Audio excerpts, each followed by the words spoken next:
오늘은 두 가정, 두 가문에 대한 이야기를 좀 해보고자 합니다. 오늘 본문에 읽은 성경에 나오는 가문이 엘리 제사장의 가문이고 한나의 가정 가문입니다. 그러면 엘리 제사장은 당대의 제사장이었습니다. 고대 사회에서 제사장이란 것은 단순히 종교적인 기능만 하고 그런 정도의 제사장, 그런 얘기가 아닙니다. 고대 사회에서 제사장은 그 나라의 정치적으로 모든 교육과 삶의 중심 되는 사람이 바로 제사장이었습니다. 그런 막강한 힘을 갖고 있는 사람이고 명문가 가정이라고 볼 수가 있겠습니다. 그에 비해서 한나의 가정은 지방에 살고 있고, 또 한나는 자식이 없어서 마음에 슬픔이 가득하고 애통함이 있었던 그런 서러움이 가득한 여인이었습니다. 그런 그가 하나님 앞에 나와서 자식의 문제를 놓고 기도했을 때 그의 기도를 하나님이 들어주셔서 아들을 주셨습니다. 그 아들이 사무엘입니다.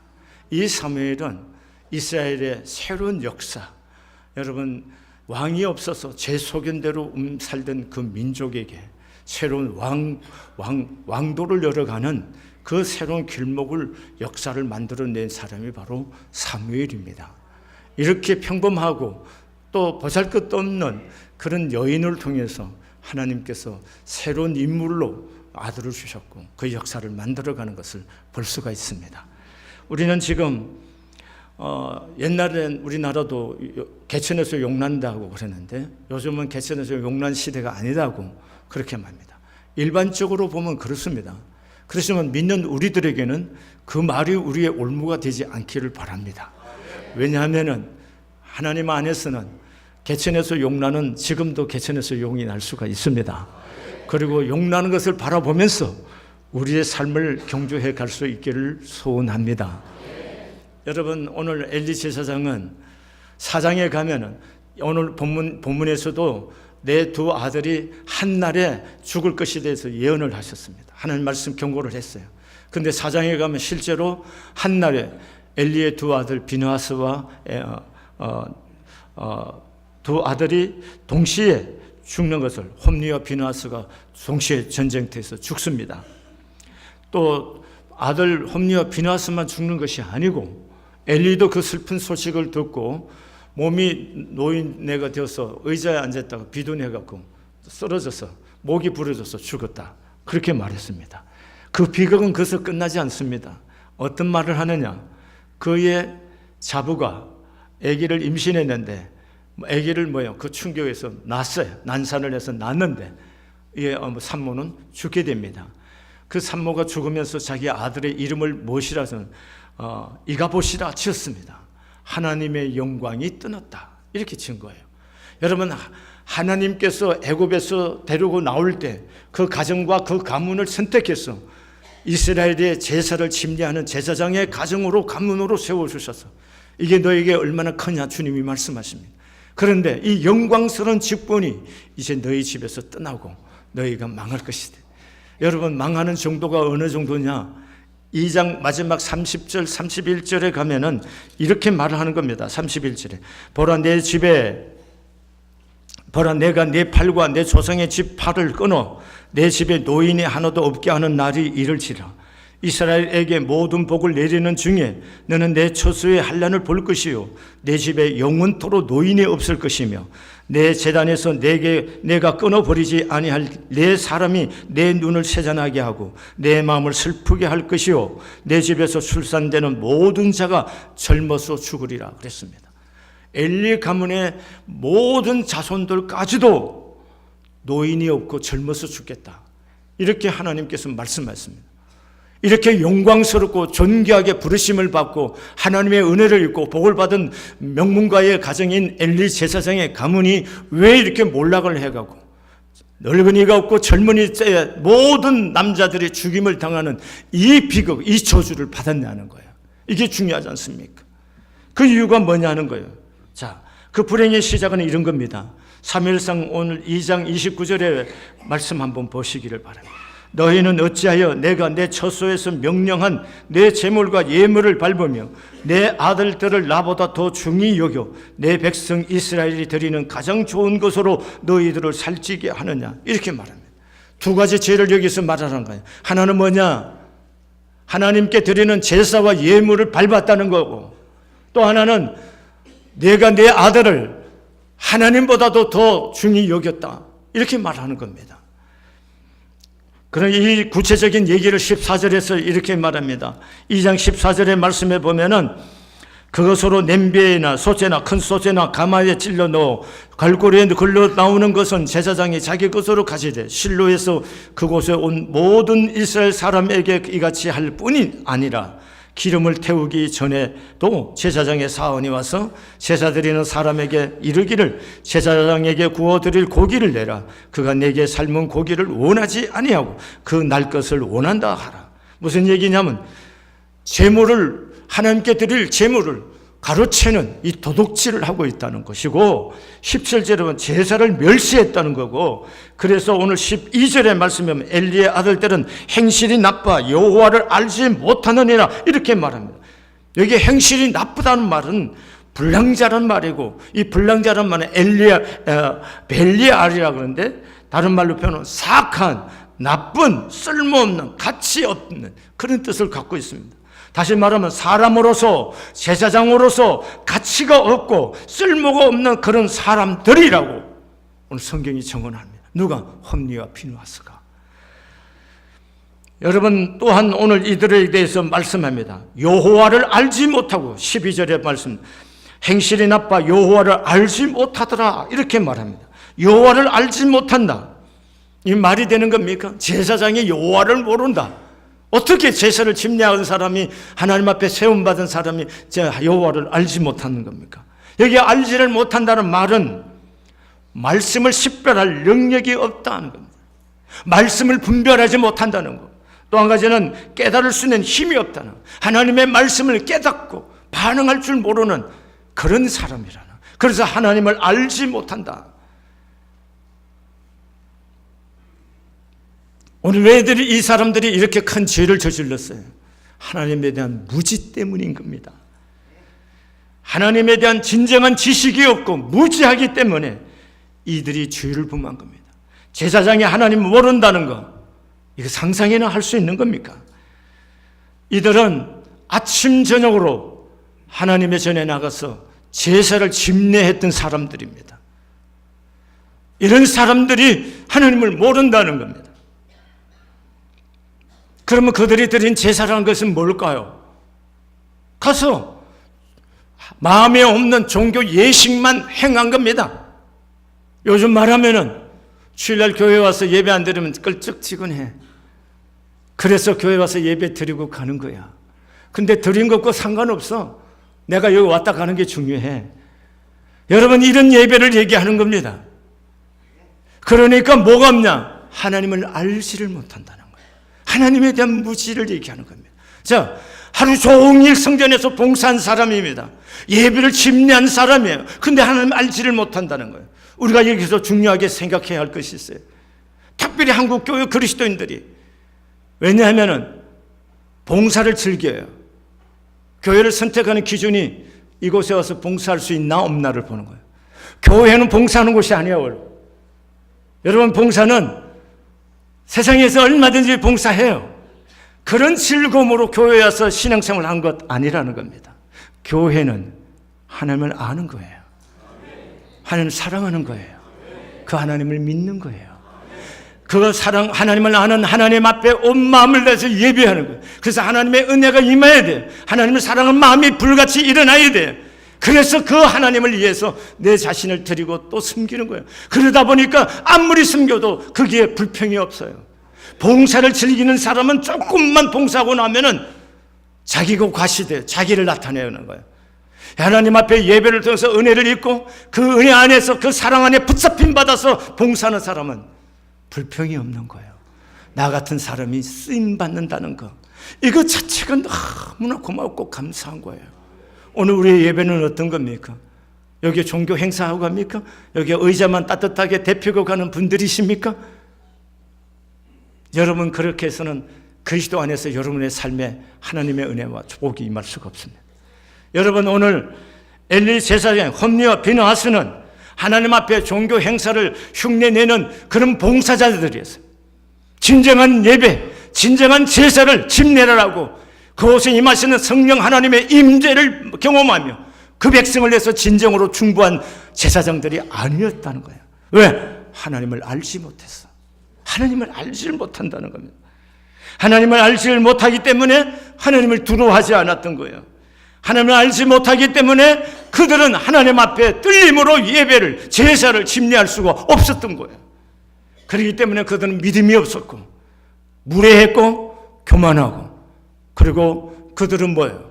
탐욕에 젖어 있었다는 겁니다. 그들은 죄를 지어도 죄를 죄로 알지 못하며 죄 위에 죄만 더 쌓아가는 그런 인물들이었습니다. 여러분, 엘리와 엘리 제사장은 진정으로 하나님 주신 그 직분을 다해서 하나님이 받으시는 예배, 하나님이 기뻐하는 예배, 그 안에 성령의 하나님이 임재하는 거룩한 예배를 드리는 일에 실패한 인물들이라 하는 것입니다. 하나님을 두려워하지 않고 예배를 참으로 드리지 못해 예배에 실패하면 절대로 하나님이 기뻐하시는 바른 길로 나갈 수가 없다는 겁니다. 여기 내가 좋아하는, 좋아서 봉사, 이것 때문에 와서 교회 와서 봉사한다, 아무 의미 없다는 겁니다. 하나님과 아무 관계 없다는 겁니다. 여러분 진정으로 하나님을 두려워해야 돼요.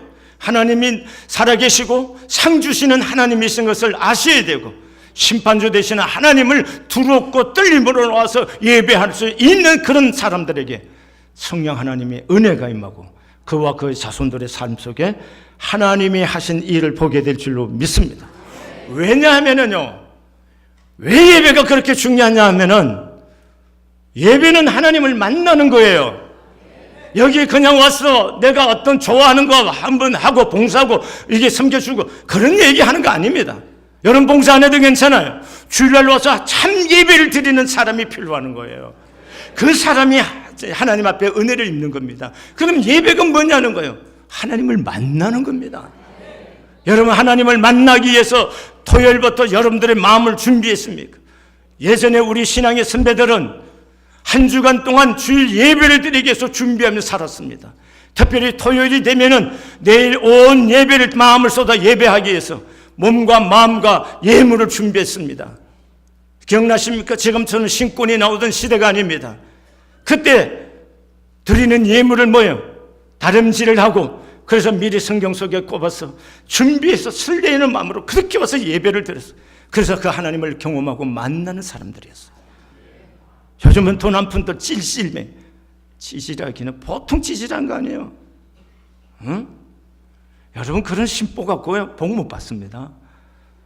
여러분이 하나님을 믿는다 그러면서 살아계신 하나님을 믿지를 않아요. 응? 여러분 설레야 되는 겁니다. 토요일날 되면 주일 예배를 드리서 설레요. 좀 일찍 와서 예배를 준비하고, 주님 말씀 없어서 종이 듣겠습니다. 그 말씀을 지킬 힘을 내게 허락하옵소서. 이렇게 준비하면서 예배를 드릴 때 하나님이 명하시는 말씀이 귀에 들려오고 그 말씀이 마음 가운데 잘 박힌 목같이 박혀지는 겁니다. 저도 한 주간 내내, 이 한 주간에 하나님 성안교회 성도들에게 하나님 대원할 말씀이 무엇이오리까 찾고 구하고 하나님의 마음을 구하는, 그리고 이 예배 가운데 성령 하나님의 임재를 구하고 있습니다. 그리고 예배 가운데서 하나님을 만날 수 있기를 소원하는 마음으로 예배를 갈망하고 구합니다. 한 주간 내내 제가 뭐 하겠습니까? 목사인데 여기 이 예배를 어떻게 거룩하게 하나님 기뻐하는 예배로 성도들이 주님을 만나게 해드릴까, 이 생각으로 한 주간을 다 시간을 보내고 사는 거예요. 여러분 이 예배가 그렇게 소중한 겁니다. 여러분 예배를 통해서 하나님을 만나고 하나님 뜻을 아는 것인데, 예배에 실패하니까 어떻게 하나님의 뜻을 알 수가 있겠습니까? 어떻게 하나님의 마음을 알 수가 있겠어요? 바로 엘리 제사장은 자녀들에게 신앙의 본질과 하나님의 중심 가치를 가르치지 않았다는 거예요. 이게 중요한 겁니다. 하나님의 앞에서 신앙의 본질이 도대체 뭐냐는 거예요. 우리가 믿는 예수 그리스도, 우리는 예수 그리스도의 십자가의 죽으심과 부활이 우리 신앙의 깊은 토대입니다. 신앙의 그게 바탕이에요. 우리는 그걸 중요한 겁니다. 기독교는 그걸 놓쳐서는 안 되는 겁니다. 그런데 신앙의 본질은 뭐냐는 거예요. 하나님을 아는 것입니다. 하나님 사랑하는 것이고 하나님을 뭐예요? 믿는 거예요. 내가 교회 와서 뭘 하는 게 중요한 것이 아니라는 거예요. 그래서 저는 교회에서도 제 집의 자녀들에게도 끊임없이 반복해서 말하고 가르치는 것이 있어요. 그게 뭐냐? 예배 성공해라. 뭐에 성공하라? 예배 성공해라. 그 다음에 기도에 승리해라. 물질을 다스리고 복종시키라, 하나님께. 그러면 네가 어디에서 무엇을 해도 잘 될 수밖에 없다는 거예요. 한번 해보겠어요. 예배 승리하라. 기도에 승리하라. 물질을 하나님께 복종시키라는 거예요. 이거 승리하면요, 여러분, 우리가 어디에 있든 하나님은 안 계신 곳이 없잖아요. 전능의 하나님은 안 계신 곳이 없고 못할 일이 없잖아요. 그 하나님이 우리의 삶을 우리와 함께 하시고 우리를 이끄시고 지키시고 역사하실 줄로 믿습니다. 여기에 승리해야 된다는 거예요. 이걸 붙잡지 못하고 있다는 거예요. 하나님의 중심 가치, 이걸 모르고 있다는 겁니다. 하나님을 사랑하고 자식 잘 키우고 싶은데 너무 세속적이다는 겁니다. 여러분, 여행보다 더 중요한 것이 하나님의 말씀 듣는 거예요. 여러분, 하나님 말씀 듣는 시간에 여행을 가요? 아직도 뭐가 모자라는 거예요? 하나님 중심 가치를 모른다는 겁니다. 이해되십니까? 여러분이 그렇게 아이들을 키운다고 해서 세상이 잘 되는 거 아니에요. 여러분이 원하는 무슨 의사가 되고 무슨 뭡니까 법관이 되고 요즘 우리나라가 가장 지향하는 그런 가치가 그런 것들이잖아요. 그렇다고 되는 거 아니에요. 하나님의 은혜를 입으셔야 돼요. 하나님이 함께 하시고 길을 여셔야 되는 거예요. 아멘이세요? 엘리 제사장이 왜 망했느냐? 사람들을 의식하고 살았던 거예요. 사람들의 가치를 중심을 삼았다는 거예요. 그래서 망하는 겁니다. 그래서 오늘 성경 얘기 이렇게 하는 거예요. 24절에 내 아들 그리 말라 내게 들리는 소문이 좋지 않다. 이 얘기할 것이 아니다는 거예요. 사람들이 너에 대한 소문이 좋지 않으니까 너희 좀 조심해라, 이런 얘기. 그런 얘기하는 게 아닙니다. 무엇이 제사장으로서 잘못된지, 네 삶이 무엇이 잘못된지 하나님의 말씀으로 책망하고 가르치고 징계를 해야 된다는 겁니다. 그런데 엘리 제사장 그렇지 않다. 사람들이 소문이 좋다. 하나님이 너희들에 대해서 징계할 것이라는 하나님에 대한 두려움이 아니라 사람들이 너희들에서 좋지 않은 이야기를 하니까 조심해라. 누구 중심이에요? 사람 중심의 이야기를 하고 있다는 겁니다. 응? 엘리 제사장은 진정으로 하나님의 제사장으로 어떻게 살아야 되는지, 그리고 무엇을 어떻게 제사를 지내는지 진정으로 해야 할 일을 가르치지 않았다는 거예요. 자녀들이 불량한 일을 보았으나 마음으로 크게 분노하며 책망하고 그들을 징계하지 않았다는 거예요. 그러다가 막다른 골목에 이르렀을 때 겨우 한마디 이렇게 하는 겁니다. 25절에 사람이 사람에게 범죄하면 하나님이 판결하시지만 사람이 여호와께 범죄하면 누가 이하여 강구하겠느냐, 이렇게 말합니다. 그러나 그들이 그 아비의 말을 듣지 아니하였다 그랬어요. 이것은 여호와께서 그들을 죽이기로 뜻하셨다, 이 얘기인 겁니다. 중요합니다. 내가 좋은 대학을 안 가더라도 너는 하나님을 잘 섬기기를 아빠만 바란다, 이게 인생의 승부다, 이렇게 가르칠 수 있겠습니까? 응? 우리는 학원에 애들 보냈냐고 교회 교육이 지금 안 되고 있는 겁니다. 교회 교육이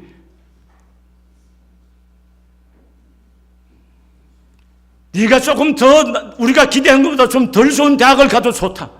그냥 하나님 제일 중심으로 살고 하나님을 경외해야 된다. 이걸 가르칠 수 있겠느냐는 거예요.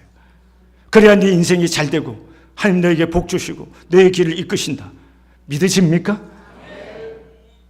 아멘. 열심히 잘하시네요. 여기는 아멘 안 하시는데. 여러분, 우리가 이런 가치 중심의 이동이 안 오면은 교회 와서 앉아서 예배는 드리지만 하나님 나라에 별 의미 없는 사람들이 될 수가 있다는 겁니다. 반면에 여러분, 한나의 집안은요 평범한 집안입니다. 슬픔이 있었던 사람들이에요. 그런데 하나님께 기도해서 얻은 아들을 어떻게 키웠나 한번 보도록 하겠습니다. 위대한 지도자를 키워서 어떻게 키웠냐는 거예요. 어렸을 적부터 가르쳤다는 거예요. 이게 중요한 겁니다. 어렸을 적부터. 우리나라 옛말에도 3살 버릇 8까지 간다 이런 말이 있습니다. 최근에 자연육아 운동이라는 것이 생겼습니다. 거기서 내건 슬로건이 무엇인지 아십니까? 대학 때 교육이 8까지 청소년 문제 뱃속에서부터 잡겠습니다. 이것이 자연 육아 운동을 벌리는 사람들의 슬로건이에요. 일반 사람들도 어려서부터의 교육이 필요하다는 걸 알고 태중에서부터 그 아이들의 심성과 성품과 정서가 결정된다는 걸 알고 있는 거예요. 그래서 자연 육아를 통한 0세에서 3세 육아기의 정서적 안정이 청소년기의 성격 형성에 중요한 역할을 한다는 것입니다. 어렸을 적부터. 오늘 18절에 사무엘이 어렸을 때 세마포 에봇을 입고 여호와 앞에 섬겼더라. 언제부터 하나님을 섬겼어요? 어렸을 적부터. 어렸을 때부터. 오늘 사무엘상 1장 24절에 보면은 젖을뗀 후에 그를 데리고 갈로 올라갈세라고 말하고 있습니다. 젖을뗀 후라는 겁니다. 젖을뗀 나이가 얼마인지 우리는 정확하게 모르지만 아주 어렸을 때 사는 것이죠. 그때에 뭐예요? 하나님의 전에 데리고 가서 어려서부터 하나님 앞에 섬기도록 했다는 겁니다. 우리는 목사님 중요한 줄 아는데요, 대학 가면 우리 애들 교회 잘 나올 거예요. 꿈 깨십시오. 여러분 고등학교까지 교회 잘 나던 애도 대학 가면요 교회 안 나옵니다. 왠지 아십니까? 이 대학에 있는 사탄의 문화가 너무나 강력하기 때문에 아이들이 그 문화의 물결을 거스를 만한 힘이 없어요. 그런데 대학 가면 예수를 잘 믿어요? 여기서도 안 믿는 아이들이 그 힘이 없다는 겁니다. 그래서 아이들이 예배하고 본인이 기도하고 본인이 내게 주신 삶의 주인 되심을 하나님 앞에 고백하는 11조를 들고 물질을 복종시킨 이 훈련이 안 되면 대학의 이 거대한 사탄의 문화를 이겨낼 수가 없다는 거예요. 이걸 모르고 있는 겁니다. 그래서 우리가 아이들이 대학 가면 꿈 깨라는 거예요. 꿈 깨라는 거예요. 여러분, 이게 중요합니다. 아이들의 교육은 어렸을 적부터라는 겁니다. 어렸을 적부터. 너무나 중요합니다. 어렸을 적부터. 뭘 가르쳐야 될까요? 어렸을 적부터. 어려운 거 아닙니다. 하나님 섬기는 법을 가르치는 겁니다. 뭘 가르쳐야 돼요? 하나님 섬기는 법입니다. 하나님 섬기는 법. 잠언서 22장 6절에 마땅히 행할 길을 아이에게 가르치라. 그리하면 늙어도 그것을 떠나지 아니하리라. 그랬습니다. 여기에 마땅히 행할 길이라는 게 뭘까요? 마땅히 행할 길. 하나님 섬기는 거예요. 하나님은 어떻게 섬겨? 예배입니다. 예배. 덜렁덜렁 성경 들고 와서 앉아서 역사서 예배 드리고 가는 예배. 그런 얘기하는 게 아닙니다. 여기에 거룩한 하나님의 영이 임재하시고 그 성령 하나님 앞에서 온 마음으로 하나님을 뵙고자 하는 마음의 열망을 가지고 예배하며 하나님께서 명하시는 찬양을 올려드리면서 내 찬양을 받으시는 하나님의 기쁨을 공감하고 그리고 내가 드리는 예물을 하나님이 받으심에 대한 확신을 가지고 그리고 기도할 때 하나님 내 기도에 응답하신다는 이 확신과 하나님의 말씀이 오늘 목사님을 통해서 대언하신 말씀이 내게 주신 말씀이라고 그렇게 믿고 아멘으로 받아들이는 그 예배가 있을 때에 그게 생명의 역사가 일어나는 거예요. 이런 예배를 아이들을 어렸을 때부터 가르치라는 거예요. 그럼 우리나라는 문제가 뭐냐면 애들은 조용해야 된다고 부모가 예배 드리는 걸 자꾸 떨쳐놓고 있어요. 아니, 가정에서도 예배 드릴 때 아이들이 함께 예배하고 부모와 함께 예배해서 어렸을 때부터 뭐 하는 거예요? 하나님의 은혜를 경험할 수 있도록 해야 되는 거예요. 제가 교회 학교에 굉장한 마음의 중심을 기울이고 노력하고 있어요. 우리 교육자들에게 끊임없이 얘기합니다. 어렸을 때 그 아이들이 성령을 체험하고 성령의 능력을 경험할 수 있고 그 아이들이 진정으로 자신의 문제를 하나님 앞에서 경험할 수 있다. 종교적인 경험을 얼마든지 아이들 어서 할 수 있다. 그러니까 말씀을 제대로 좀 가르쳐 보자. 이게 잘 안 된다는 거예요. 잘 안 돼.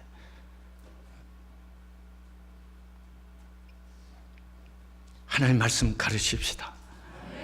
교회가 뭐 하는 곳이에요? 하나님의 말씀 외에 더 중요한 것이 뭐가 있는 거야? 뭐가 있다는 겁니까? 여기에 우리 교우들끼리 모여갖고 친해지는 겁니까? 그건 아니에요. 우리 교회 아니라도 얼마든지 친할 수가 있습니다. 친하는 게 중요하지 않아요. 하나님의 말씀이 교제가 없는 친한 것은 도리어 그 영혼과 교회에 유익하고 해악일입니다. 이걸 아셔야 되는 겁니다. 여러분과 제가 진정으로 해야 할 일이 뭐냐는 거예요. 오늘 18절 사무엘은 어릴 때 세마포 에봇을 입고 여호와 앞에 섬겼더라. 하나님을 섬기는 것, 그것을 가르쳐야 된다는 겁니다. 이 예배를 가르치는 여러분과 제가 되기를 바랍니다.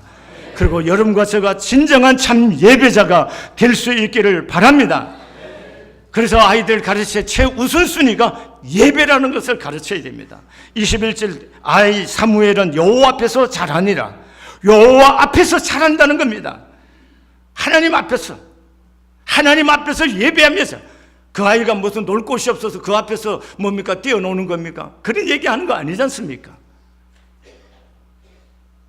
교회가 진정한 예배가 없는 교회, 어떤 의미의 교회가 아니라는 거예요. 왜 엘리 제사장이 이런 저주를 받는 거예요? 그들이 제사를 안 드렸기 때문에 그런 겁니까? 그런 얘기하는 거 아닙니다. 진정한 제사를 드리지 않았고 하나님을 알지를 못했다는 거예요. 하나님이 받으시는 제사가 무엇인지, 하나님이 어떤 분인지도 몰랐다는 거예요. 그렇기 때문에 뭐예요? 그들이 망하는 길을 갈 수밖에 없었던 거예요. 그들의 가정이 뭐예요? 노인이 없어서. 이건 역사적으로 증명이 됐습니다. 사랑하는 교회 여러분, 우리가 진정한 하나님 앞에 두루어 떨고 하나님의 살아계심 앞에 두루어 떨고 모든 인간의 생사화복이 그분의 손에 있음을 믿고 하나님 앞에 진정한 예배자가 될 수 있기를 바랍니다. 이렇게 예배를 드릴 때 어떤 현상이 있는 줄 아세요? 오늘 2장 26절에 보니까 사무엘이 여호와와 사람들에게 은총을 더 받았더라 이렇게 말합니다. 하나님을 두려워하고 참 예배를 드리며 하나님을 섬기니까 하나님 앞에도 사랑을 받고 사람들에게도 사랑을 받는 겁니다. 아멘이세요? 이게 중요한 것입니다. 왜 예배에 성공하면 하나님께 인정받고 사람에게도 인정받게 될까요? 왜 그럴까요? 왜? 그것은 여호와를 경외하는 것이 지식의 근본이고 지혜의 근본이라는 겁니다. 하나님을 바르게 잘 섬기면 여러분 인생을 사는 지식과 지혜가 와요. 여러분 하나님의 관점에서 세상을 보고 문제를 보긴 눈을 갖고 믿음의 눈을 가지면 문제가 보이고 세상이 보이는 겁니다. 근데 이게 사람의 관점에서만 자꾸 생각하니까 문제만 되어서 나에게 고통이 되지만 하나님의 관점에서 세상을 보고 문제를 보면 그게 답이 있고 길이 있는 거예요. 그래서 사람들보다 뛰어난 길을 갈 수가 있고 그래서 사람들에게 존경을 받고 하나님의 은혜를 입게 될 줄로 믿습니다. 허한 말이 아니라는 겁니다. 진정으로 예배자에게 주시는 하나님의 은혜인 줄로 믿습니다. 그럼 진정한 신앙 교육이 뭘까요? 진정한 교회 안에서 신앙 교육이 뭐냐는 거예요. 말씀 교육이라는 겁니다. 말씀으로 양육되어야 된다는 겁니다. 여러분과 제가 잘 되는 길이 어디 있을까 하는 겁니다. 잘 되는 길. 그 은혜를 입기를 소원합니다. 우리 민족이 잘 되는 길이 어디 있을까? 그걸 생각해야 된다는 겁니다. 그래서 우리 민족 잘 보세요. 땅이 좋기 때문에 그 땅의 사람들이 행복하고 잘 되느냐? 우리는 자꾸 그렇게 생각합니다. 그렇지 않습니다. 사람이 복되어지고 사람이 복되면은 환경도 복되게 만들어지는 거예요. 이게 하나님의 법이라는 겁니다. 오늘 우리가 복된 사람이 될 수 있기를 바랍니다. 그래서 내가 어느 곳에 가든지 나로 인하여 잘되게 하는 그런 축복의 통로가 될 수 있는 사람이 되어야 돼요. 그 비결이 뭐예요? 하나님이 함께하는 거예요. 하나님이 함께하는 거. 이 비밀을 배우지 않고는 안 된다는 겁니다. 사랑하는 교회 여러분, 우리가 힘쓰고 가르쳐야 할 것 많습니다. 그렇지만 하나님의 말씀을 가르치면, 여러분 신앙생활 제대로 평균하면 평균 이상의 삶을 반드시 살게 되어 있습니다.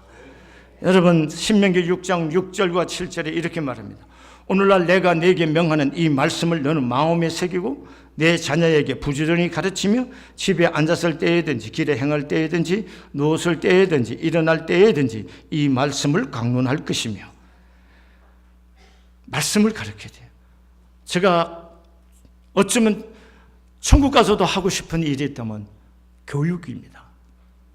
그것도 어려서부터 교육입니다.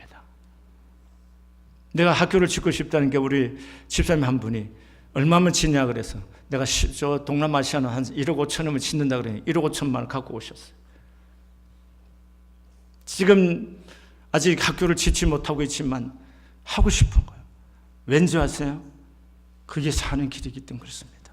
사는 거기 때문에. 빵을 몇 개 줬다고 해서 그 사람 사는 거 아니에요. 개인과 민족이 사는 비결이 뭐냐? 복음과 함께 교육이 있어야 되는 겁니다. 그래서 사는 겁니다. 아시겠습니까? 교육해야 됩니다. 나는 우리 교회 학교 진정으로 잘 양육하고 아이들을 키우고 싶어요. 그런데 부탁합니다. 여러분의 자녀들이 뭡니까? 학원 가는 것 때문에 교회 오는 거, 여러분 그런 마음 갖고는 못 써요. 그런 마음 갖고 어떻게 교회 학교 교사합니까? 자기 애는 안 보내면서. 응? 그래갖고 세상 못 이깁니다. 걔들이. 가서 좋은 학교 좀 갈지는 모르지만 그 아이가 하나님의 나라와 사람에게 유익되게 인생을 살 만한 사람이 못 된다는 거예요. 중요한 겁니다. 하나님의 말씀을 가르치는 교회. 그래서 제가 성경학교 할 때도 교육자들 간곡하게 부탁합니다. 말씀을 가르치라고. 그래서 우리 청년부 내가 수련회를 할 때에 3일을 12강의를 가고 아무것도 안 하고 말씀 가르치고 찬양하고 기도하는 것만 3일 내내 했습니다. 근데 놀라운 것은 더 좋아한다는 겁니다. 이해되십니까? 아이들에게 말씀을 가르쳐야 되는데 놀이만 하고 있지 말라는 겁니다. 가르치면 생명이 들어가면 하나님의 역사가 일어날 줄로 믿습니다. 하나님의 말씀을 배우고 가르칩시다. 그것이 교회가 해야 할 일이고 우리 나이 드신 신앙의 선배된 우리가 후배들에게 해야 할 중요한 사명인 줄로 믿습니다. 기도하시겠습니다.